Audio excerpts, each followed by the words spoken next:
Yoyyaa akkam jirtu kabajamtoota hordoftoota keenya nagaan isiniif haa ta'u. Egaa na komachaa jirtu jalaa babbadeen ture baay'ee keessan akkuma beektanii egaa hojiitti biizii taanee erga hojii kana jalqabne xiqqoo biizii taanee banne sagantaa keenya guyyaa irraatiin kan walii ilaallu gaaffii kana dhiirris nu gaafata shamarranis nu gaafata keessattuu immoo dargaggoota. Ani amma umuriin koo reefu ganaa 30.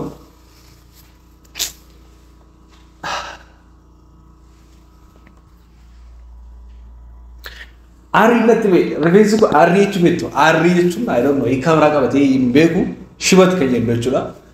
Arri yookiin immoo rifeensa adii jechuudha. Yeroo baay'ee namni tokko arri kan baasu umuriin isaa deemeera jedhamee yoo yaadamuuf keessattuu shamarran yommuu arri ofirratti argan yommuu immoo shibatii yommuu ofirratti baasanii baay'ee yaadda'u. Shamarran qofa miti dhiirrillee jechuudha. Maaliif jaarsa nuun jedhu kaa dhalaan jaarsa nuun jedhu warri shamarraniin immoo jaartiidha jedhanii waan waamaniif jechuudha. Baay'ee akka naannoo keenyatti biyya nuti keessatti guddanne iddoo nuti jiraannutti yoo laalle aarriin namni tokko kan baasu yoo umuriidhaan deemedha. Especially confidence nama dhawwataa bakka namni yoo umuriidhaan deemeera yookiin immoo umuriin isaa deemeera jedhee waan si yaaduu fi waan nama yaaduu fi namoonni baay'een keessumaatti yeroo isaatti baay'eetti yaaddaan jiru jechuudha. Mee aarrii umurii malee maaltu baasa? Keessattuu Arrin umurii malee bo'uu jechuun yookiin immoo shibatiin umurii malee bo'uu jechuun maal jechuudha? Keessattuu namoota Afrikaadhaa fi Afro Ameerikaan ta'an keessatti dhiirri tokko yookiin dhalaan tokko waggaa 30 gaditti yoo arrii yookiin immoo shibat kan jennu kana yoo baaftee premature gray hair jenna jechuudha. Kana jechuun maal jechuudha? Dafee yookiin immoo umurii malee arrii baasti jenna jechuudha. Baay'een keessan tarii yoo barbaadanii hin dhabdan 3, 4, 5, 6 ta'a malee arri kana dhabdan jechuudha. Mee arri kana maaltu namatti baasa? Arri maaltu namatti baayisa? Umurii malee namni tokko kan arri baasu kan godhu maalidha kan jedhu bal'inaan kaafnee wajjin haasofna jechuudha. Hundumti keessan namoonni haaraa dhuftanii jiraattan subscribe gochuu akka hin daganne barumsa guddaa irraa barattu jedhee yaada. Maaliif namoonni hin baafne illee tarii akkasitti hin baaneef maal gochuu qabdu? Yeroo takka umurii yoo ta'e umurii yommuu deemaa deemutti umuriin namaa yommuu dabalaa deemutti namni tokko arri baasuu danda'a. Garuu umurii malee arrii maaliif namatti ba'a kan jedhu bal'inaan kaafnee haasofna jechuudha.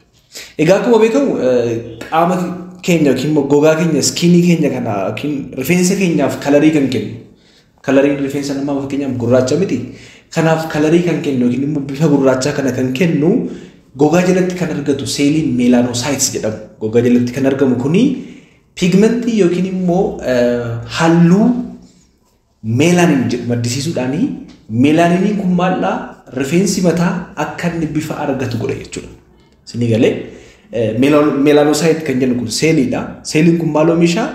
Meelaaniin kan jedhamu pigmentii kan oomishee rifeensi namaa akka inni halluu argatu godha jechuudha.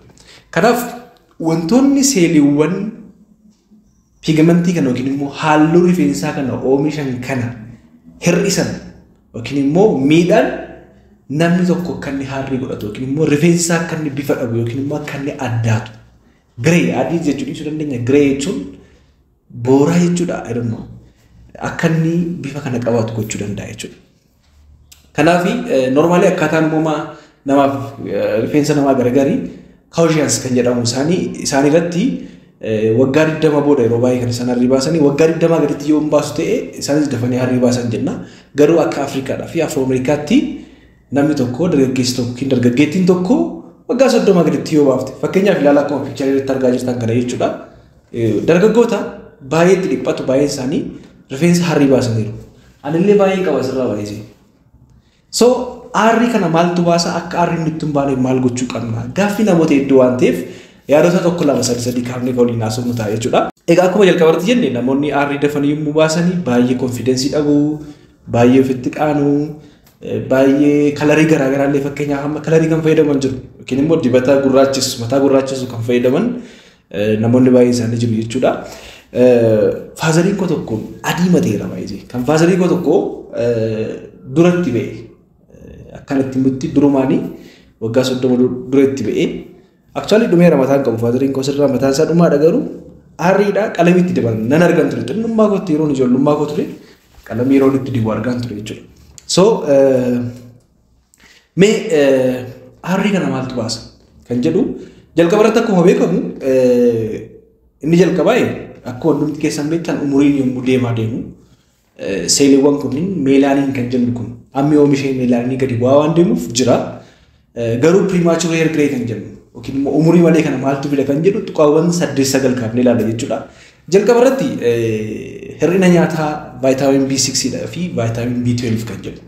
Fakkeenyaaf vaayitaamin B12 kan jennu nyaata kan qurxummii, foon, hanqaaquu, chiizii fa'aa ta'uu danda'a. Kana hin argatan yoo ta'e namni tokko nyaatu yoo ta'e hir'inni kunniin oomisha meelaanii irratti illee effektii qabaata jechuudha. Sababa kanarraan kan ka'e namoonni hir'ina nyaata kana qabanii yookiin nyaata kana bal'inaan hin arganne rakkoo kanaaf saaxilamuu danda'u jechuudha. Rakkoo kanadha. Gama biraatiin yoo ilaalle immoo genetics. Genetics jechuun immoo faamilii keessaati. Fakkeenyaaf amma abbaan keessan yookiin harmeen keessan yookiin immoo faamilii first degree relative second degree relatives kan jennu maatiin yoo aarri qabu ta'e ijoolleen dafanii aarrii baasu jechuudha. Dafanii isaan aarrii baasanii yoo ta'e aarrii qabaataniif osoo hin taane yoo dafanii aarrii baasanii ta'e yeroo ijoollummaa isaanii. Fakkeenyaaf amma waggaan koo 28 yookiin 27 ta'ee yoo aarrii baase ijoolleen koo dafanii aarrii baasu carraan dafanii aarrii baasu isaanii ol kaadha jechuudha. Kiroomozoomii lakkoofsa 6 irratti kan argamu kan jiiniin kana to'atu waan ta'eef jechuudha. Kanaaf faamilii histiriidhaan yookiin immoo faamilii jiiniidhaan darbuu danda'a yookiin kanaan jechuudha tokko. Inni kan biraa stresiidha. Stress jechuun dhiphina sammuudha. Dhiphina sammuu hamaa hojiin namatti baay'ee jechuudha. Dhiphinni physical and emotional stress especially. Maali namni tokko yeroo dhiphatu, namni tokko yeroo baay'ee yaadda'u, namni tokko yommuu sammuun isaa dhiphatu hormooniiwwan yookiin immoo sympathetic nervous system kan jennu hormooniiwwan garaagaraa akka isaan maddan gochuu danda'a. Adrenaaliin yookiin immoo noradrenaaliidhaa fi cortisol kanneen jedhaman. Hormooniiwwan kunniin immoo maal godhu jechuudha? Seeliin meelaanosaayits jedhamu kan halluu rifeensaa maddisiisu meelaanin kun akka inni dhumu dipleet ta'u godha jechuudha. Sababa kanaaf namni dhiphatu yeroo dhiphatu keessattuu barataan baay'ee kaampaasii galee faayidoo yaadu fa'aa ta'uu danda'a. Hojii namatti baay'achuu ta'uu danda'a. Dhiphina hamaa ta'uu danda'a. Namni tokko yeroo baay'ee dhiphatu harrii baasuu danda'a jechuudha. Kanaaf dhiphina maneej gochuun gaariidha. Stressii balleessuu hin danda'amu garuu maneej gochuun baay'ee barbaachisaadha jechuudha. Sababa kanarraan kan ka'e namni tokko dafee umurii malee harrii baasuu waan danda'uuf. Inni kan biraan sijaaraa aarsuu yookiin immoo tamboo xuuxuudha. Namoonni tamboo xuuxan akkasumas immoo tamboo xuuxuu jechuun baay'ee active smoker and passive smoker jennee bakka lamatti qoodna. Fakkeenyaaf namni tokko mana keessa taa'ee tamboo xuuxu taanaan haati manaa yookiin ijoolleen qilleensa san haaraa isaa fudhachaa jiru jechuudha. Sababa kanaa yoo ilaalle namoonni tamboo xuuxan yookiin immoo tamboon gara qaama isaaniitti galu yookiin sijaaraa xuuxanii namoota kaan caalaa dachaa 2.5 carraan isaan rifeensi isaanii dafee harrii baasuu qabaachuu guddaadha jechuudha. Kanaaf tamboo namoonni xuuxan namoota tamboo xuuxan keessa jiraatan rakkinni akkasii nama mudachuu danda'a waan ta'eef kun immoo maallaa free radical damage kan jedhamu yookiin immoo free radical kan jedhamu tamboo keessatti kan argaman keemikaalonni tokko tokko free radical kan jedhaman qaama keenya keessaa akka maddan gochuudhaan seeliin halluu rifeensaa oomishu meelaanosaayits akka inni miidhamu godha jechuudha. Sababa kanaaf tamboo xuuxuu yoo ta'e tamboo dhiisuu yookiin namoota naannoo tamboo aarsanii jiraatan irraa fagaachuun baay'ee barbaachisaadha.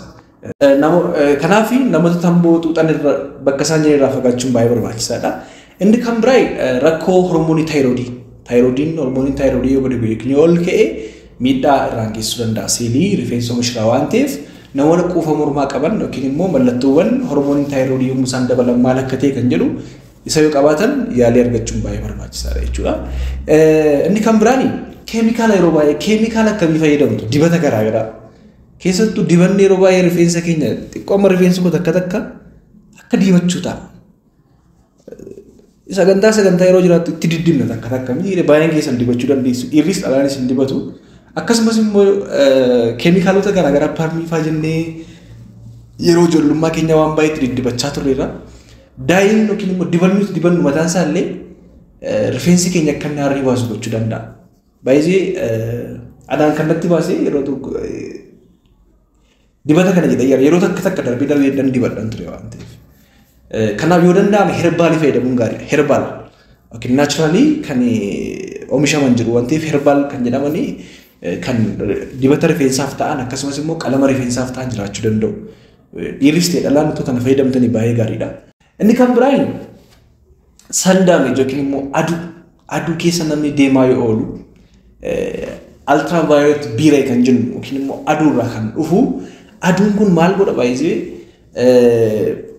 miidhuu danda'a yookiin immoo meelaanosaayitisiin kun akka inni meelaanin kan jedhu yookiin immoo seeliin kun akka inni keemikaala yookiin immoo halluu kan rifeensaa kan maddi gurraacheessu kan akka inni oomishne gochuu danda'a. Kanaaf daameej godha. Seeliiwwan kanneen daameej gochuu danda'a yookiin miidhuu danda'a. Kanaaf aduu keessa yeroo dheeraadhaaf turuu, aduu keessa yeroo dheeraaf deemuu, naannoo gammoojjii jiraattu kunniin namni tokko akka inni dafee arri baasu gochuu keessatti gahee olaanaa taphate jechuudha. Maaliif aduun daayirektii dhufu sun ultraviolet biireen kuni seelii kana daameej gochuudhaan akka inni dafee arri baasu gochuu danda'a. Kanaaf hundumti keessa wantoota amma jenne kan wantoota irraa dhorkuu dandeessan irraa dhorkuudhaan akka daftanii arri hin baasne gochuun ni danda'ama. Namoonni baasanis immoo baay'ee konfiidensii ofitti hin dhabinaa sababa garaagaraa kan kee kan dhufu maatii irraa kan keessa dhufuu danda'a waan ta'eef isin jechuun barbaada. Egaa Dooktar Naafii argeetudha. Namoonni qaamaan dhuftanii yaalii fayyaaf gorsa fayyaa fudhachuu barbaadan Finfinnee Masqal Filaawaritti argamna. Akkasumas immoo bilbilaan mana keessan teessanii appointment kaardii baafattee namoonni yaalamuu barbaadan karaa lakkoofsa bilbilaa 9910 dawwaluu dandeessu dandeebi'a. 9910 hanga dhumaatti nu waliin turtanii waan hordoftaniif galatoomaa isiniin jenna. Fayyaa nagaa.